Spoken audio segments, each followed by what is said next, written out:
Bien-aimés, n'ignore pas la puissance spirituelle de l'heure du midi. Alors que beaucoup profitent de cette pause pour discuter, se distraire ou se replier dans l'agitation, toi, sépare-toi un instant. Retire-toi quelques minutes, seul avec Dieu, et décrète un changement de saison dans ta vie. La Bible nous révèle que certaines portes spirituelles s'ouvrent à des moments précis du jour, et la porte du midi est l'une des plus puissantes. Elle est liée à des changements de saison spirituelle, émotionnelle et même physique. À midi, Abraham, assis à l'entrée de sa tente sous la chaleur du jour, reçoit 3 visiteurs, Genèse 18 verset 1. Ce jour-là, Dieu lui annonce une promesse, l'an prochain, Sarah aura un fils. Sa saison a changé à midi. Ésaïe 25, 4 et 5 parlent d'un Dieu qui devient une ombre à midi, un abri contre la tempête et la chaleur accablante. À cette heure, Dieu couvre, protège et annonce. Pourquoi prier à midi? Le roi David disait, « Le soir, le matin et à midi, je soupire et je gémis, et il entend ma voix. » Psaume 55 verset 17. Ce n'est pas la quantité de prières seule qui change une vie, mais la précision et la révélation.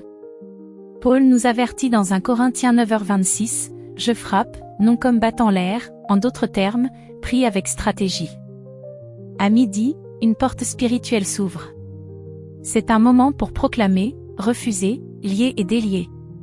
Déclare. Je refuse l'entrée de tout ce qui est négatif dans ma maison, dans mon corps, dans mes enfants. Je libère la paix, la faveur, la guérison et la percée dans cette nouvelle saison. Tu veux voir un changement? Tu es dans une saison de stérilité, de combat ou de retard? Alors profite de la porte du midi. Prie avec foi. Parle avec autorité. C'est l'heure de recevoir ce qui t'appartient. Dieu vient à midi, parce qu'il respecte les portes. Ésaïe 25 verset 8. Dieu ne te demande pas de prier n'importe quand par hasard, mais avec connaissance et discernement. À midi, quand les cieux s'ouvrent, parle. Saisis ta saison.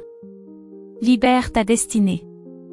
Ne laisse pas cette porte passer sans en tirer le maximum spirituel. Bien-aimé, ne minimise jamais la puissance de la prière.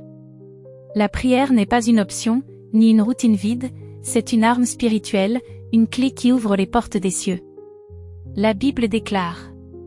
Priez sans cesse. 1 Thessaloniciens 5 verset 17. Mais il ne suffit pas de prier. Il faut prier avec révélation, avec foi, et au bon moment. Et le midi est l'un de ces moments stratégiques, où le ciel s'ouvre et où la voix du croyant peut déclencher une nouvelle saison. Que tu sois chez toi, au travail, dans ta voiture ou à l'école.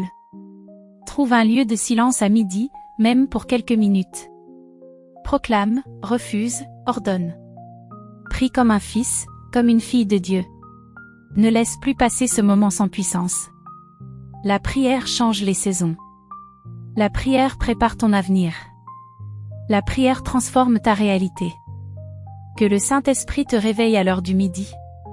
Et que chaque prière que tu feras devienne une semence d'impact éternel. Car Dieu entend, Dieu répond, et Dieu agit.